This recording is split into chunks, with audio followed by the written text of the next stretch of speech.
Section 1. The First Deception. December 10th, 1941. Lisbon, Portugal.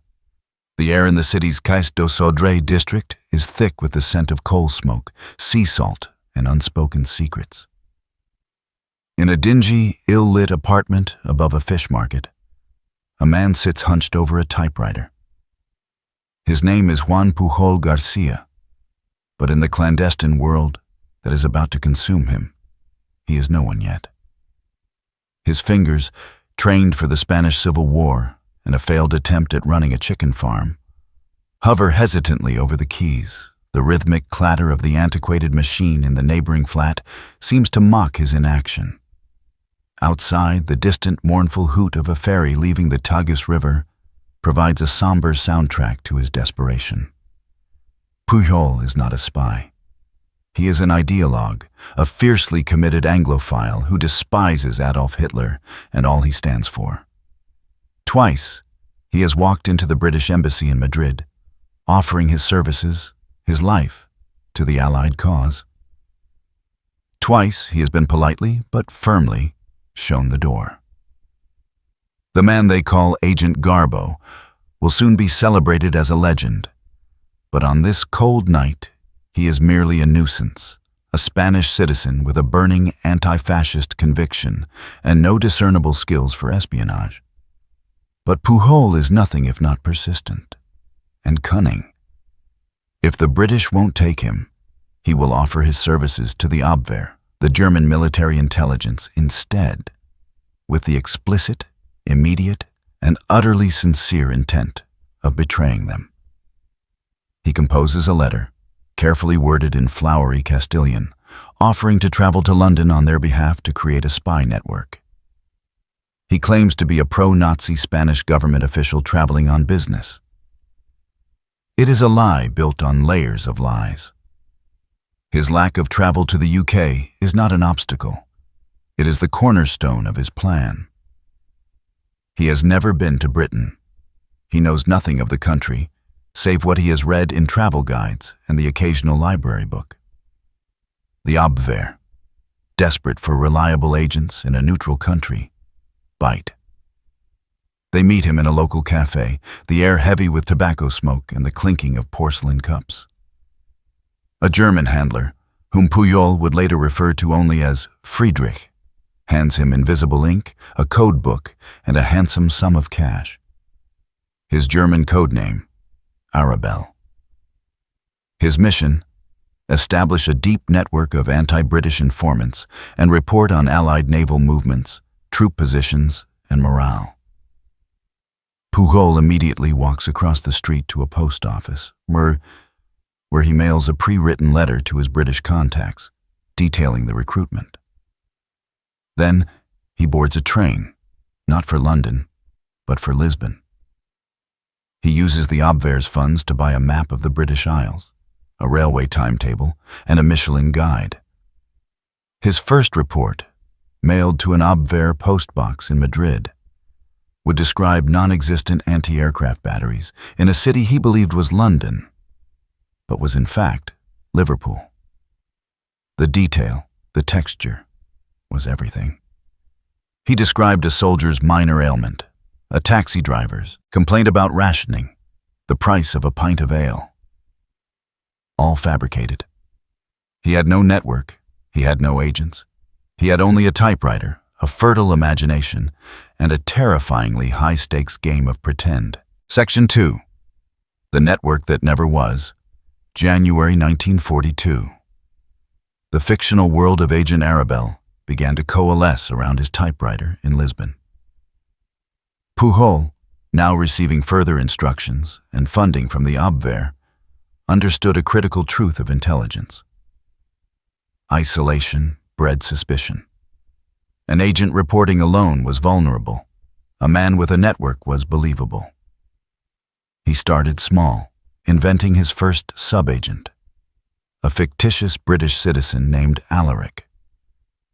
Alaric was described as a fanatical pro-Nazi Welsh nationalist working for the Ministry of Information in London. This initial creation was a stroke of genius, providing not only information on public morale, but also a credible source for internal political gossip. The Abwehr were impressed by the speed and richness of the reports. Pujol's imagination then ran wild, populating Britain with an entire roster of agents, each with a distinct backstory, social class, motivation, and geographic location. There was Phantom, a disgruntled retired Indian sepoy in Glasgow who monitored naval traffic in the Clyde. There was Gillian, a secretary at the Ministry of War in London, whose love of gossip was her undoing. There was even a waiter in a small military cafe near Portsmouth, Sabu, who dutifully reported the conversations he overheard. The reports Pujol meticulously typed and mailed often contained minor flaws, deliberate mistakes designed to make them look authentic. He would mention a street name in London that existed but place it next to a monument miles away, or report on a tank division deployment after the tanks had moved. This established a pattern of believable, high-quality, but slightly too late intelligence. The Abwehr praised Arabel's initiative, but occasionally criticized the slowness of his mail drop method, a perfect cover for the time lag that rendered the information militarily useless. One day, Arabel reported that one of his agents, a KLM pilot named Dick, was traveling to Canada. He provided the Abwehr with Dick's flight details and destination. When Dick supposedly returned, Pujol fabricated an incident. The pilot had contracted a serious illness, perhaps cholera, and died shortly after arrival. The Abwehr, lamenting the loss of a valuable source, dutifully sent money to Arabel to cover the funeral expenses of the agent who never existed. Pujol accepted the funds and promptly invented a second dead agent, explaining that the first agent's widow, grief-stricken, had fled to the countryside. This act of audacity, getting the enemy to pay for the funeral of a man who was pure fiction, finally convinced the British Security Service, MI5, to take notice. They read his reports, which he was dutifully forwarding through the Spanish mail system, and realized this was not a highly effective, deeply entrenched German network. This was a single, extraordinarily meticulous man operating alone, feeding the Abwehr a rich, believable diet of Dele intelligence. In April 1942, MI5 sent an agent to Lisbon. His mission was to find the man who called himself Juan Pujol Garcia and bring him to London. The war was about to enter its most dangerous phase, and the British realized they had stumbled upon a weapon of incalculable value, the perfect double agent. Section 3, London Calling and the Birth of Garbo, June 1942. Juan Pujol Garcia was smuggled out of neutral Lisbon and into the heart of wartime Britain. The journey was tense and secretive, concluding with his arrival at London's Wormwood Scrubs prison, which MI5 was using as a processing center for agents. The transition from a quiet Spanish hotel room to the concrete chill of British intelligence was stark. Pujol was introduced to MI5 Section B1A, the division dedicated to running double agents. His new case officer was Thomas Harris, a charming, astute officer with a background in art history who instantly recognized Pujol's unique genius. The Spanish double agent was given a new, permanent code name by the British, Garbo. The name was chosen because, like the actress Greta Garbo, he was a master performer, a brilliant actor playing a vital, central role. The challenge now was immense. No longer could Garbo rely on delayed, mailed reports from Lisbon. The Abwehr, convinced he was a dedicated spy on the ground in London, expected instantaneous, secure communication. Garbo had to transition his sprawling, entirely fictional network, all 27 agents, including the dead ones, from paper fiction to live, operational radio traffic. The process began immediately. Garbo and Harris worked 12 to 15 hours a day, generating backstories, developing code phrases, and meticulously crafting reports that blended plausible observation with critical deception. Garbo's reports, transmitted from a secure MI5 radio post, were now sent by Morse code directly to the Abwehr headquarters in Madrid and Hamburg. The messages were received and sent with the highest encryption, confirming in the Germans' minds that Arabelle was a top-tier intelligence asset. To sustain the elaborate lie, Garbo had to account for every conceivable change in Britain. If a British propaganda broadcast mentioned food rationing, Garbo would immediately send a message reporting that his agent, Gillian, was complaining about the shortage of tea. When the Abwehr asked Arabelle to provide weather reports for bombing raids, Garbo would supply correct meteorological information, a genuine piece of intelligence that confirmed his utility without compromising any secrets, since weather was public knowledge. The critical test came when the Allies planned the Operation Torch landings in North Africa in November 1942. This was the first major Allied invasion where Garbo was used as a key component of operational security. He was instructed to radio the Abwehr a day after the massive convoys had sailed past Gibraltar, claiming that the ships were heading to Malta or perhaps the eastern Mediterranean. The Abwehr, receiving the crucial report too late, accepted the information, but lamented their agent's slow response. Garbo immediately concocted a fantastic excuse. His principal agent, the Welsh nationalist Alaric, had suffered a sudden, severe bout of appendicitis, delaying the relay of the message. The Abwehr was completely satisfied. They praised Arabelle's commitment and awarded him the Iron Cross, second class, for his tireless service to the Reich. The man who had never spied for Hitler was now one of their most decorated agents. Section 4. The Build-Up to Fortitude. Early 1943. Garbo, or Agent Arabelle, as the Germans knew him, was now a superstar within the German intelligence machine.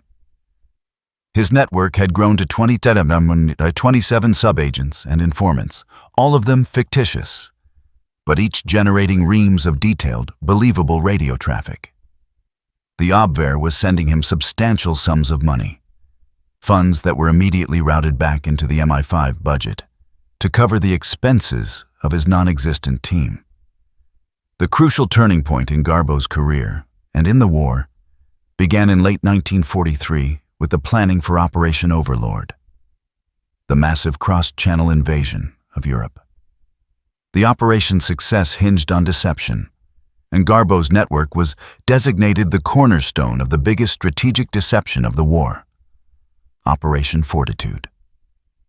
The goal of Fortitude was simple but audacious: to convince the German High Command, OKW, that the main invasion would not land in Normandy, but much further north, at the Pas de Calais, the narrowest point of the English Channel. This required creating an entire phantom army, known as the 1st U.S. Army Group, FUSAG, complete with fabricated barracks, airfields, landing craft, and the flamboyant, highly visible presence of General George S. Patton, who was deliberately put in command of this non-existent force. Garbo was tasked with the central role of validating FUSAG's existence. The details pouring out of his radio set were excruciatingly precise. His fictional agents reported on the endless streams of trucks and tanks moving through East Anglia and Kent. Sabu, the waiter, reported on the sudden glut of American GIs speaking Texan accents frequenting his Portsmouth area cafe, which was in reality filled with real British soldiers. Alaric described the extensive camouflage and construction projects along the southeastern coast, pointing directly towards the Pas de Calais. MI5's use of Garbo was surgical. They supplied him with genuine information about troop concentrations that were not destined for Normandy, ensuring the intelligence was authentic but misdirected. Garbo's ability to maintain the distinct voices and perspectives of 27 separate agents under relentless scrutiny was masterful. He invented friction, too, reporting internal squabbles among his agents, and even claiming to fire 2 of them for incompetence, lending a gritty realism to the network that the Germans ate up. By the spring of 1944, Hitler himself was personally convinced that the main assault would land at Pas-de-Calais. He diverted entire panzer divisions, the crucial armored reserves that could have counterattacked and broken the real Normandy landings, to defend the fictitious threat in the north. The entire weight of the deception rested on the belief in Arabelle and his network. Every fake report, every invented detail was now contributing directly to saving the lives of thousands of Allied soldiers poised for the largest amphibious assault in history. The man who started with a map and a library book in Lisbon had successfully created a ghost army, so convincing it altered the strategic deployment of the Wehrmacht. Section 5. D-Day and the Ultimate Test. June 5, 1944. The skies above the English Channel were heavy with Allied aircraft, and the waters below churned with the largest invasion fleet ever assembled. But in a secure bunker in North London, Juan Pujol Garcia was engaged in the most critical deception of his life. The main invasion was set for Normandy, specifically the beaches of Utah, Omaha, Gold, Juno, and Sword. However, the German High Command, thanks largely to Garbeau's constant, meticulous reporting, remained convinced that this was merely a diversion, the holding attack preceding the real invasion at Pas-de-Calais. On the night of the invasion, as the Allied troops were beginning to land, Garbeau had to perform a delicate balancing act. He had to confirm the invasion without compromising the overall deception. At 3:00 a.m. on June 6th, MI5 radioed the Abwehr with a frantic message from Agent Arabelle, claiming that his agent, Phantom in Glasgow, had overheard conversations suggesting an imminent major attack on the French coast. This message was deliberately transmitted after the paratroopers had dropped and the naval bombardment had begun. Too late for the Germans to react, but just early enough to make Arabelle look like he was desperately trying to warn them.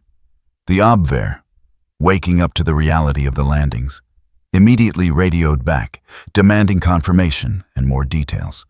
Garbeau spent the next 48 hours in a sustained burst of radio traffic, transmitting a dazzling array of false intelligence.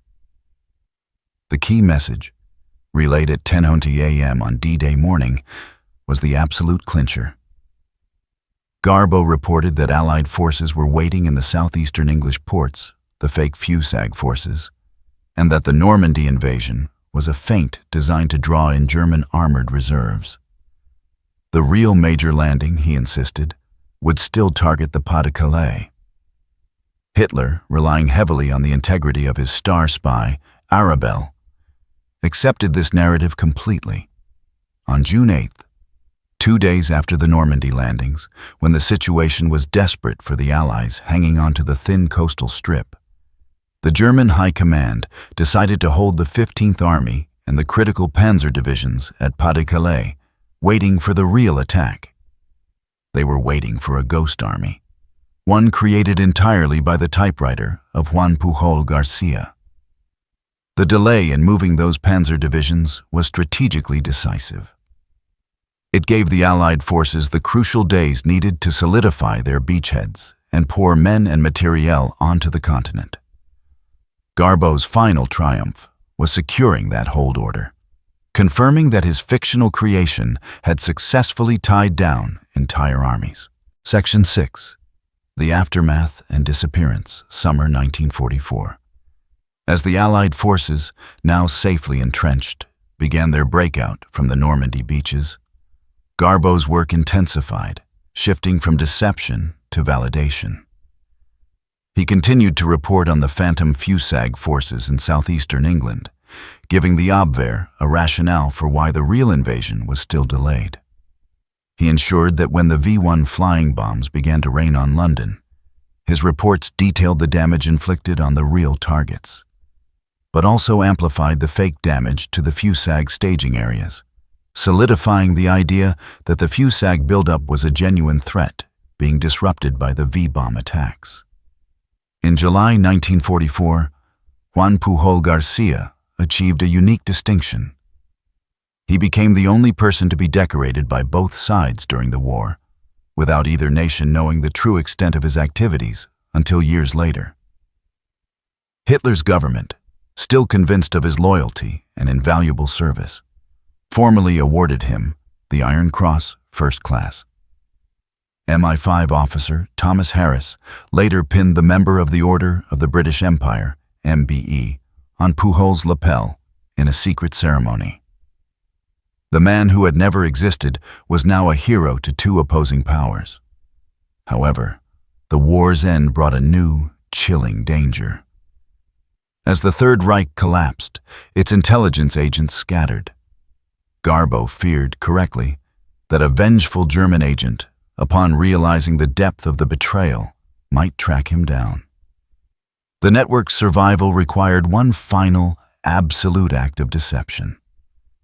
In 1945, with the war winding down, the Abwehr received a final sorrowful message from one of Arabelle's remaining agents.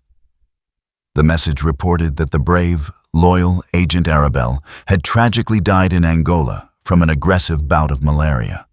The entire British intelligence apparatus helped stage this final piece of theater, ensuring that the Germans would cease any attempts to contact or locate him. Juan Pujol Garcia was officially declared dead, and the file on Agent Arabelle, the Germans' most successful spy, was closed forever. Pujol himself, now safe, was given a new identity and relocated with his wife to Venezuela. He settled in the city of La Guaira, where he opened a bookshop and a small business selling postcards. For decades, he lived quietly, anonymously, watching the history he helped shape unfold from afar.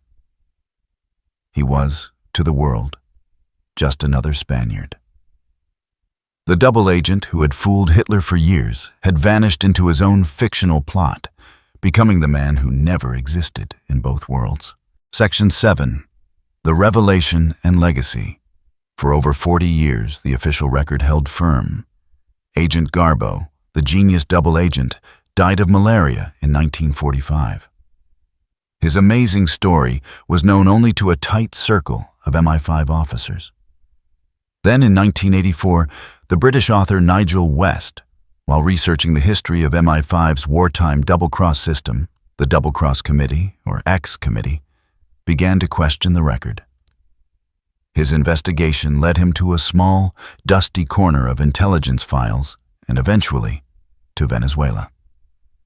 On May 20th, 1984, the world learned the truth. Juan Pujol Garcia, now 72 years old, was found alive and well in his postcard shop. The revelation shocked the intelligence world and delighted the public. The man who invented an entire spy network, got paid by the Germans to run it, and then used it to trick Hitler into losing the battle for Normandy, had simply been living out his retirement. His story instantly became the stuff of legend. Pujol was flown back to London, where he was celebrated as a hero of the Second World War. He even visited Normandy for the 40th anniversary of the D-Day landings, standing on the very beaches his fabricated reports helped to secure.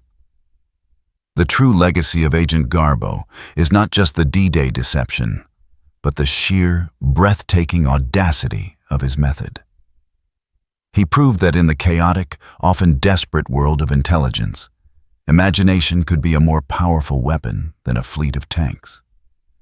His work, alongside the other XX committee agents, demonstrated the absolute strategic value of high-grade deception, a skill that saved thousands of lives and fundamentally altered the course of the war in Western Europe.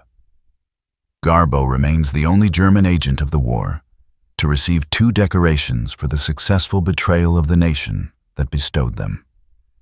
He was an ordinary man with an extraordinary hatred for fascism, whose greatest weapon was not a gun or a bomb, but a humble typewriter and a boundless imagination.